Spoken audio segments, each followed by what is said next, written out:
Assalamu alaikum wa rahmatullahi wa barakatuh. Peace be with you, and welcome to this series that we have on the Quran, selecting few verses every night from the Quran as we listen to it from the Imams and as we read every day one part, 1/30th of the Quran. So we complete the Quran during the month of Ramadan in 30 days. And we are on day 12. Tonight the verses are from Surah Hud, the chapter of the great prophet Hud, who came to the people of Ad. Before we get to Hud, this chapter or this Surah Hud, has a very beautiful story about the prophet Nuh or Noah. The prophet Nuh was perhaps the first prophet and messenger that Allah sent after Adam, peace be upon him. And he lived for 950 years, and he was preaching to his people, teaching them about the truth, about God, and telling them the idols that they were worshiping were not gods. And even though he worked so hard for 950 years, night and day, teaching them, and yet most of them did not believe. And that story ended up with the big flood that took all of them except very few.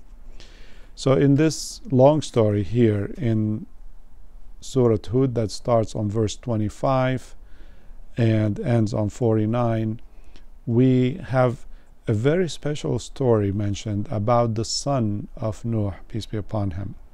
So when just before the flood, God orders Nuh to start building the ark, and he promises him that him and his family would be saved.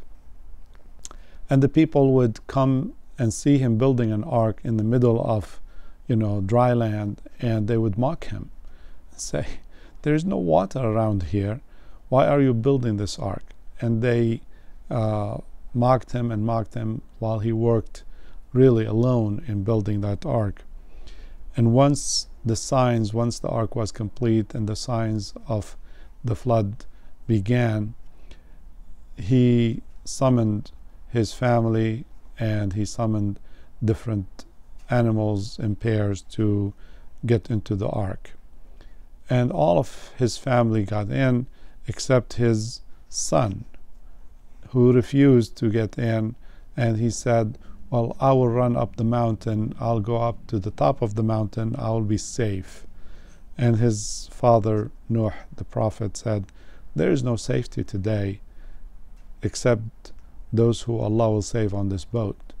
So we see this discussion here where when they ride in it, he says, وَقَالَ ارْكَبُوا فِيهَا بِسْمِ اللَّهِ مَجْرَيْهَا وَمُرْسَاهَا إِنَّ رَبِّي لَغَفُورٌ رَحِيمٌ. Said, ride in it in the name of Allah. It will be sailing and it will settle down. وَهِيَ تَجْرِي بِهِمْ فِي مَوْجٍ كَالْجِبَالِ. And it was, the water was like mountains, the waves were like mountains. وَنَادَ نُوحٌ ابْنَهُ. And Nuh called on his son. وَكَانَ فِي مَعْزِلٍ. He was alone, separated. يَا بُنَيَّ ارْكَبْ مَعَنَا وَلَا تَكُنْ مَعَ الْكَافِرِينَ. My son, ride with us, do not be with the unbelievers. His son said, قَالَ سَآوِي إِلَى جَبَلٍ يَعْصِمُنِي مِنَ الْمَاءِ. He said, I will go up a mountain that will save me from the water. Nuh said to him, قَالَ لَا عَاصِمَ الْيَوْمَ مِنْ أَمْرِ اللَّهِ. Said, there is no savior today from the command of Allah except those that Allah had shown mercy to. And as they are having this conversation, the big waves separated between them. وَحَالَ بَيْنَهُمَا الْمَوْجِ فَكَانَ مِنَ الْمُغْرَقِينَ. And he drowned. And then the flood ended, and Allah commanded the water to recede and the skies to stop raining, and the boat rested on a mountain. So Nuh here called on God. He said, وَنَادَى نُوحٌ رَبَّهُ فَقَالَ رَبِّ إِنَّ ابْنِي مِنْ أَهْلِي وَإِنَّ وَعْدَكَ الْحَقُّ وَأَنْتَ أَحْكَمُ الْحَاكِمِينَ. Said, my Lord, my son was a member of my family, and you promised me, and your promise is truth, and you are the ultimate judge. The reply came from Allah. قَالَ يَا نُوحُ إِنَّهُ لَيْسَ مِنْ أَهْلِكَ. He said, O Nuh, he is not of your family. إِنَّهُ عَمَلٌ غَيْرُ صَالِحٍ. He is not a good deed.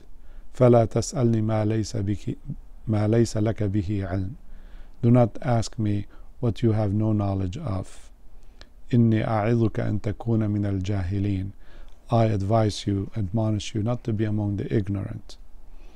So here, for the first time, Nuh realized that his son was not actually his son. And that's on the spiritual side, because his son or his family are those who believe in him, who believe in God, not who are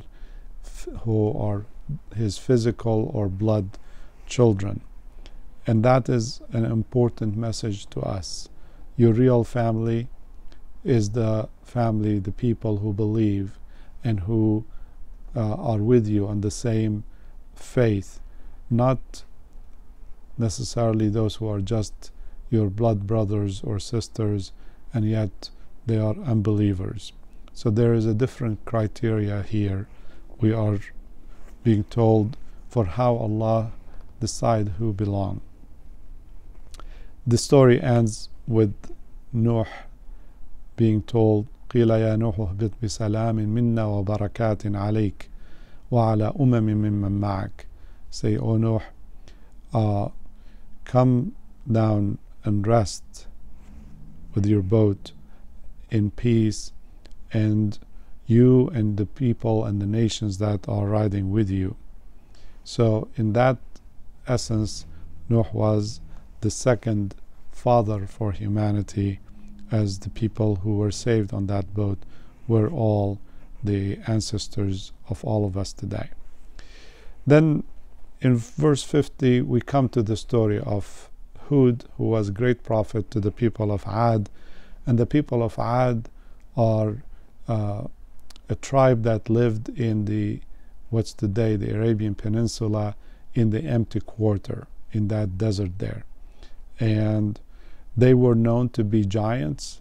They were strong and they built a big civilization, but they became very arrogant and thought that no one is stronger than them, not even God.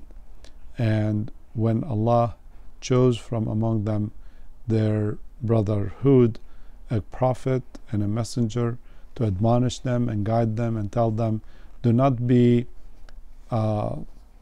arrogant, thinking that you are independent on your own. He tried very hard to educate them about God, but they refused. In these verses here, from verse 50 to verse 60, these 11 verses discuss the dialogue between Hud and his people, and then it tells us the end of the people of Ad, who were known to be very strong. A storm that came for 7 days and 8 nights straight. A hurricane that never anything happened like it. It came and destroyed them, destroyed their city, and nothing was left of them. That area until today is not inhabitable.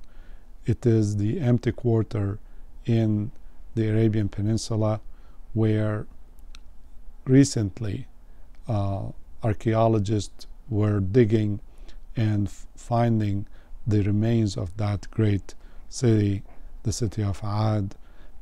And that is a lesson for us, that even though now we think of ourselves as Americans the strongest in the world, we should be humble, because God is stronger than us, and we should be just, and we should give thanks to God for all his blessings upon us, and not act arrogantly in the land, because Allah can take us away as He did the people of Ad. So this surah was named after this great prophet, and it is a lesson for us today. I hope to see you tomorrow, inshallah, for another episode of these reflections on the Quran. Thank you for watching. Assalamu alaikum. Peace be with you.